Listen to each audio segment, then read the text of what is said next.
मेरे प्यारे बच्चों, जैसा कि देख रहे हैं, बच्चों की डिमांड पर एक नई वीडियो में फिर से लॉन्च किया हूँ,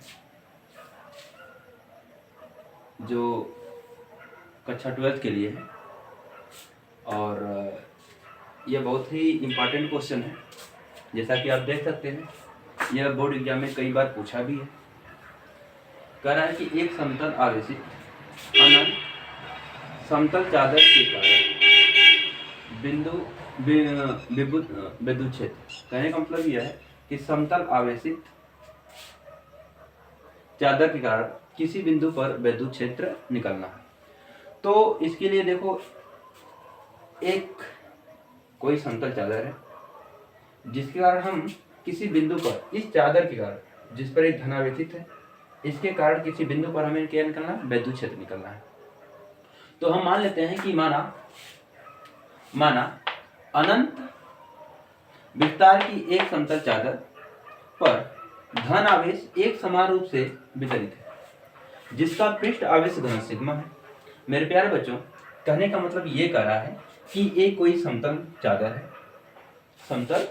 है जिस पर धन आवेश एक समान रूप से वितरित है। क्या है? एक समान रूप से वितरित है।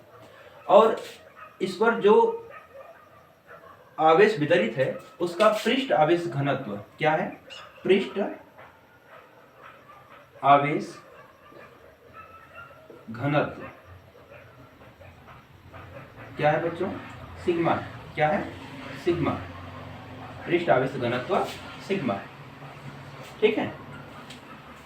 कहा है कि चादर के निकट r दूरी पर स्थित बिंदु P पर हमें विद्युत क्षेत्र की तीव्रता ज्ञात करनी है। मान लेते ये चादर है, इससे r दूरी पर, यहां देखो बच्चों, r दूरी पर एक बिंदु P है जिस पर हमें क्या करना है? विद्युत क्षेत्र की तीव्रता ज्ञात करनी है। तो हम क्या करेंगे?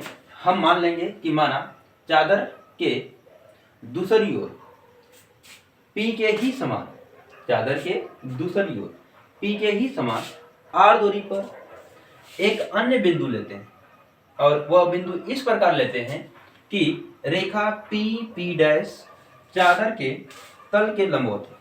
ठीक है।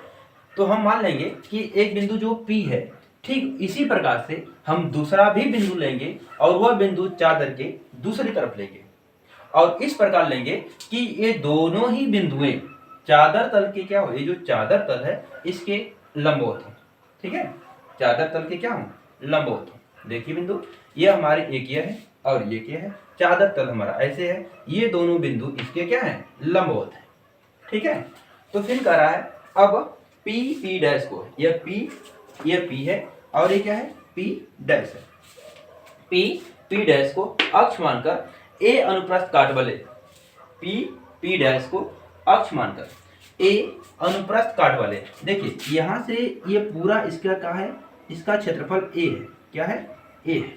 कह रहा है कि A अनुप्रस्थ काट के क्षेत्रफल का गॉसियन पृष्ठ, इसके चारों तरफ जो गॉसियन पृष्ठ ना, जैसे बेलनाकार पृष्ठ, ठीक है, गॉसियन बेलनाकार पृष्ठ ले सकते हैं।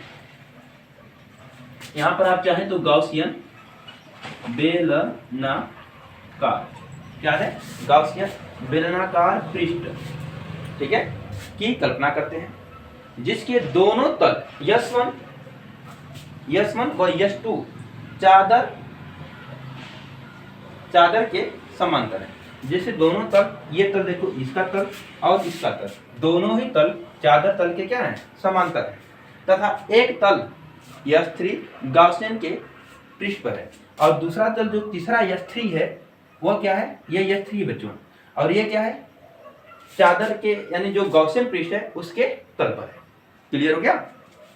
अब हम मानते हैं चूंकि यस3 पर क्षेत्रफल सदिश D है, इस पर जो क्षेत्रफल सदिश है D है, और ये विद्युत क्षेत्र है। क्या है? विद्युत क्षेत्र E है। दोनों ही एक दूसरे के क्या है? लंबवत है। दोनों एक दूसरे के लंबवत है।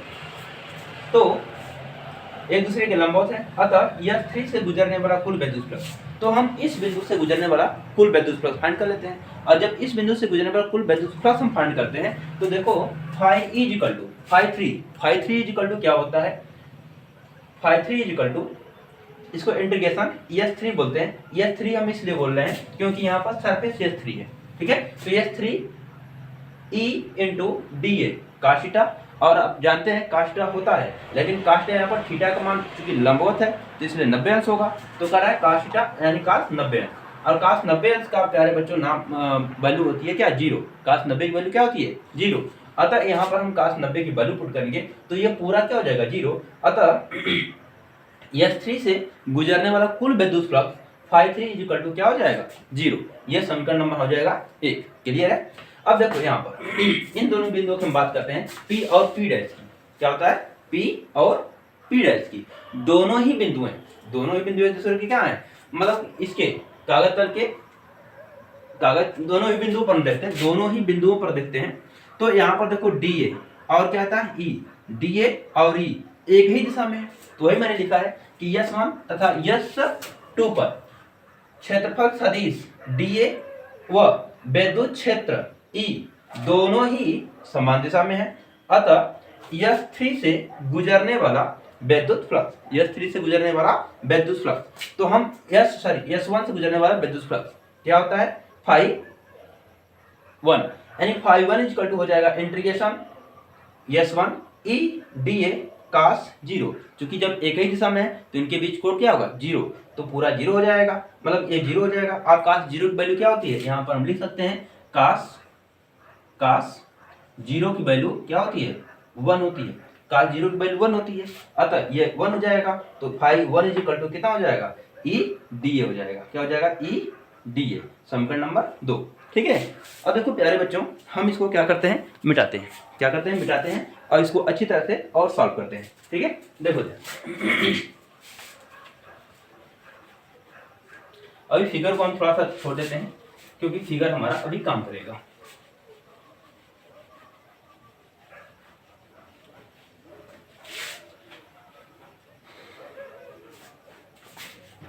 देखिए अब हम क्या करते हैं, S2 जो हमारा है, S2 यानी S2 ये है, इससे गुजरने वाला हम क्या निकालते हैं, विद्युत फ्लक्स निकालते हैं। तो हम लिख सकते हैं S2 से गुजरने वाला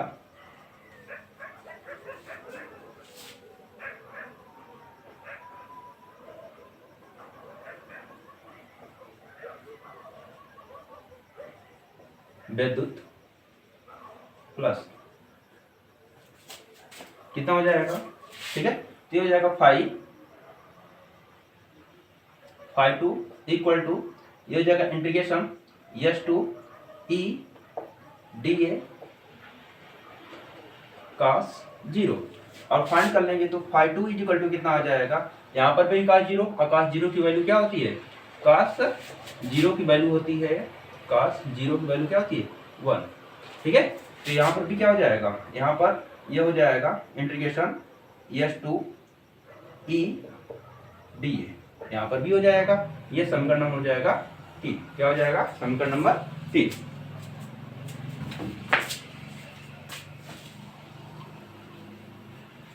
जगह कम होने के कारण बार बार बिठाना पड़ जा रहा है, थोड़ा सा लेंदी है लेकिन है बहुत इजी।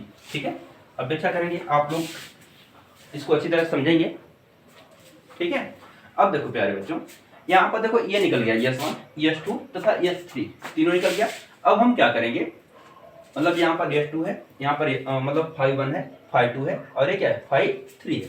तो हम इन तीनों पृष्ठों से गुजरने वाले कुल विद्युत फ्लक्स की कल्पना करते हैं। यानी हम कह सकते हैं कि S1, या फिर कह सकते हैं हम, यदि तीनों पृष्ठों से या तीनों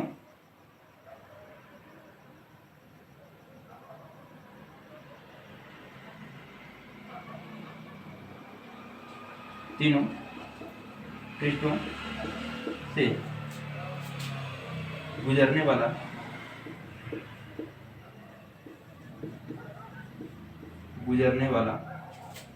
कुल विद्युत फ्लक्स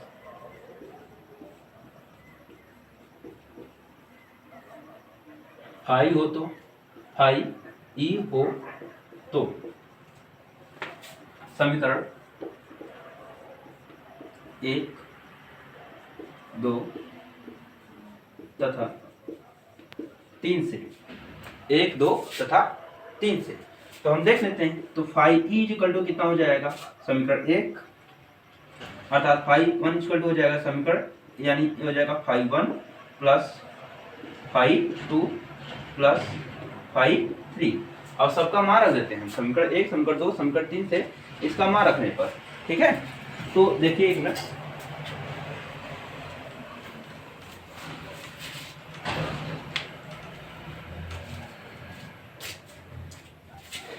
देखिए जब सबका मान रखेंगे तो ये हो जाएगा phi E equal to phi E equal to क्या हो जाएगा, यानी फाई 3 का मान 0 है, प्लस फाई ये हो जाएगा यस 2 यस, यहाँ पर यस 1 रहेगा, यस 1 क्या हो जाएगा ई डी ए, और प्लस हो जाएगा यस 2 ई डी ए। यहाँ से हम क्या करते हैं, फाई ई इक्वल टू ई, देखो यहाँ पर भी है यहाँ पर भी है, तो बाहर ले लेते हैं। तो ये हो जाएगा ई, ये हो जाएगा यस 1 डी ए प्लस ई और यस 2 डी ए। क्लियर बच्चों। अब देखिए इतना हो गया। क्योंकि अब हम बात कर लेते हैं, यहाँ पर देखो ये छोटा सा ये क्षेत्रफल है, ठीक है, ये क्षेत्रफल है, और हम इस छोटे से क्षेत्रफल का हम क्या करें, इंटीग्रेशन करेंगे। और जब हम इंटीग्रेशन करते हैं तो ये पूरे इसका क्षेत्रफल आ जाता है, पूरे अनुप्रस्थ काट का क्षेत्रफल आ जाता है। और पूरे अनुप्रस्थ काट का क्षेत्रफल क्या है, ए है, जो हमने पहले ही मान कर रखा है। देखो तो मिटा दिए हैं, लेकिन उसे हम क्या पहले ही मानकर रखे थे कि वो क्या है, ए है। तो यहाँ से इसका मान भी क्या हो जाएगा, ए, इसका भी मान क्या हो जाएगा, ए। तो लिख सकते हैं इंटीग्रेशन 1 यस 1 ए, चूंकि लिख सकते हैं ऐसे, ठीक है, यस 1 डी ए बराबर यस मतलब इंटीग्रेशन यस 2 डी ए बराबर क्या हो जाएगा, ए। अतः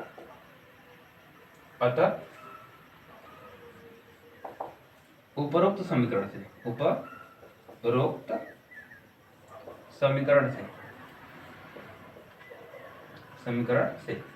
हैं। तो उपरोक्त समीकरण से हम क्या देख लेते हैं, उपरोक्त समीकरण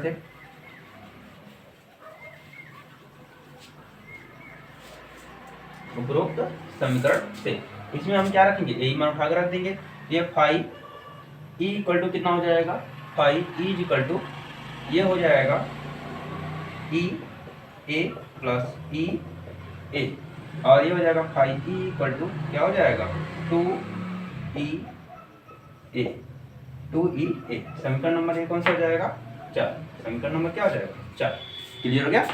अब जब यह आपको मिल जाए समीकरण नंबर 4, तो अब हम क्या करेंगे, गॉस के प्रमेय से देखते हैं। क्या कहते हैं, गॉस के प्रमेय से, ठीक है। तो अब हम लिखेंगे गॉस के नियम से या फिर प्रमेय से। तो गॉस का प्रमेय क्या कहता है, गॉस का प्रमेय बच्चों ये कहता है कि जो फाई ई होता है वह, ठीक है, गॉस के प्रमेय से हम लिख सकते हैं phi E equal to 1/ε0 Q. क्या होता है, 1/ε0 क्यू, क्योंकि गॉस का नियम यही कहता है कि किसी बंद पृष्ठ से गुजरने वाला कुल विद्युत फ्लक्स, ठीक है, किसी बंद पृष्ठ से गुजरने वाला कुल विद्युत फ्लक्स उस पर उपस्थित आवेश का 1/ε0 गुना होता है। तो यहाँ से जब हम फाइंड करते हैं तो इतना हो जाएगा, लेकिन इसको समीकरण नंबर हम क्या मान लेते हैं, 5। लेकिन हम जानते हैं कि पृष्ठ आवेश घनत्व बराबर क्या होता है, पृष्ठ आवेश घनत्व लिख लेंगे, चूंकि पृष्ठ आवेश घनत्व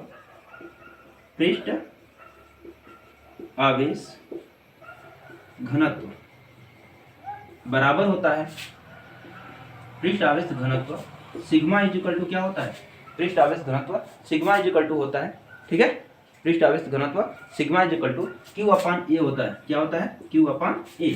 और यहाँ से हम Q की वैल्यू निकाल लेंगे, यहाँ से वैल्यू Q की निकाल लेते हैं। तो Q इक्वल टू क्या हो जाएगा, Q इक्वल टू हो जाएगा सिग्मा A। क्या हो जाएगा, सिग्मा A। अब हम क्या करते हैं, Q का मान समीकरण नंबर नेक्स्ट में रख देते हैं। Q का मान,